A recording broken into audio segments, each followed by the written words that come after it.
بداية أمة بدأت التاريخ، أمة تحدياتها كبيرة بقدر حجمها وحجم تاريخها وحجم موقفها وحجم موقعها وحجم أهلها. أمة من وقت مينا وحدت القطرين وانتصرت في قادش مع رمسيس ومع أحمس على الهكسوس، وانتصرنا في معركة المنصورة على الفرنسيين، وانتصرنا على المغول في عين جالوت، وحررنا بلاد الشام في بيلان وحمص وعكا. ولأنها أمة كبيرة وده حجمها، فكان مطلوب إضعافها وخضوعها واستسلامها وزرع عدو في قلبها. ولأن مصر قلب الأمة العربية، فقد تحملت عبء ومسؤولية وقيادة الجهد العسكري العربي الشامل من عام 1948 وإلى عام 1973.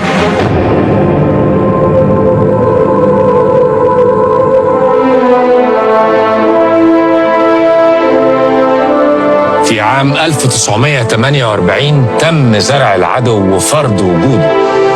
تم اغتصاب أرض دولة فلسطين بالبلطجة والإرهاب ومباركة القوى الاستعمارية، وظن العدو إن الإنسان العربي مات. لكن مصر قلب الأمة العربية لا يموت. في 1952 مصر ألهمت العالم ووقفنا ناخد حقنا بإيدينا باسم الأمة، وأممنا قناة السويس اللي مات جدك وجدي وهم بيحفروها. تؤمم الشركة العالمية لقناة السويس البحرية شركة مساهمة مصرية. وجانا رد الاستعمار الغادر.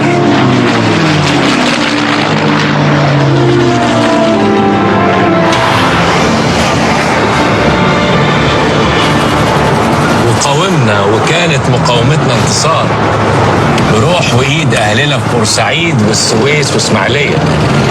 وتفوق الحق على تفوق السلاح. نرى كانت جيوشهم نار تقول هل من مزيد. انتصرنا ولسه عارهم ذكرى في التراب بورسعيد. وصحينا على كارثة، نكسة،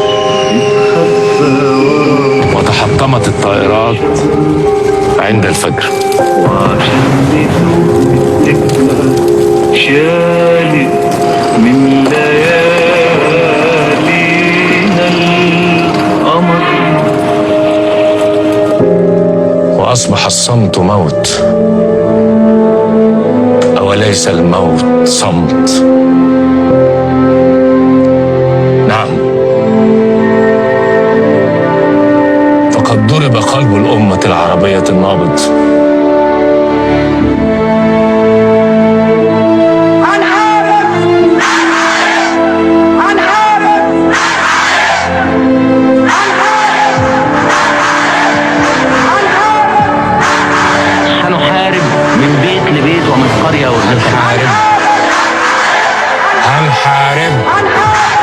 هنحارب كانت إرادة أمة. هنحارب كانت عزيمة وإصرار. هنحارب كانت رفض كل مصري للهزيمة.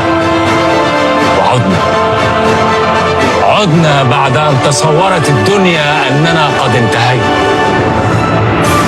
عدنا بانتصارات أبطال الصاعقة المصرية في معركة راس العش، وأغرق أبطال البحرية المصرية المدمرة الإسرائيلية إيلات، وغيرها من البطولات. الأمة مع أبنائها لا ترضى إلا النصر وعودة الأرض كاملة.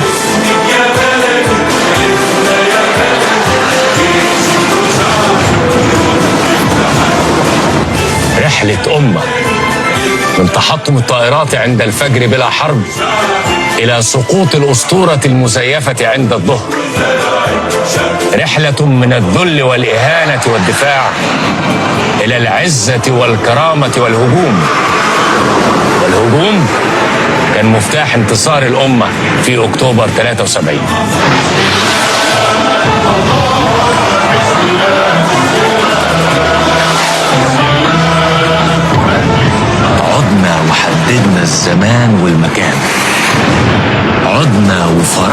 أسلوب القتال. عدنا وعبرنا القنال ورفعنا العلم على أرضنا بثمن مشترك، تضحيات مشتركة دفعها كل بيت في مصر والدول العربية.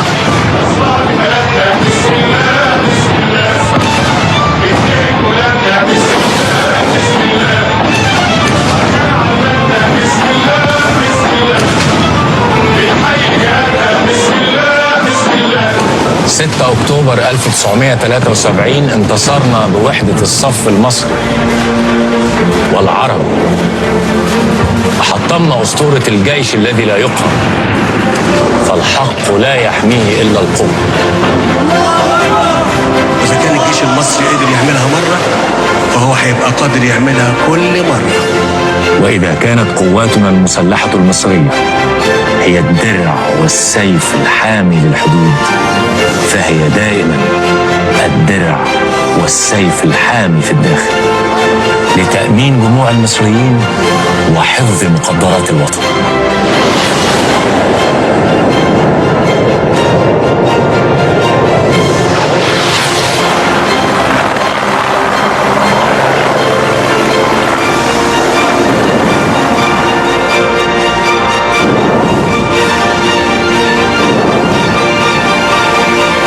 وقت اللزوم كلنا جنود، مدنيين وعسكريين، كلنا جنود في ميادين العمل والإصلاح والتطوير، ونحكي حوادثنا، حدوتة كل جندي فينا، ما يبقاش فينا جندي مجهول.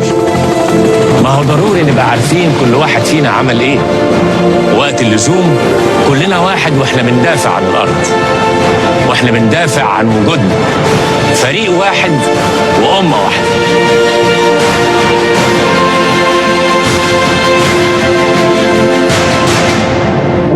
ده كان جزء من رحلة أمة بدأت التاريخ، أمة أدركت أن قضيتها مشتركة ومسؤوليتها مشتركة ومصيرها مشترك، فاجتمعت على هدف واحد، فتحقق النصر لنا جميعا في رحلة تفوق الحق على تفوق السلاح. بسم الله، الله أكبر، بسم الله ننوب عنه، باسمه نسير، وباسمه نبدأ، وباسمه نعمل في معركة حق تخوضها أمة تضع أبنائها في أول صفوف القيادة، جيشا عظيما كان دائما الدرع والسيف الحامي لمصر وللأمة العربية، وسوف يبقى بإذن الله الدرع والسيف الحامي لهذا الوطن.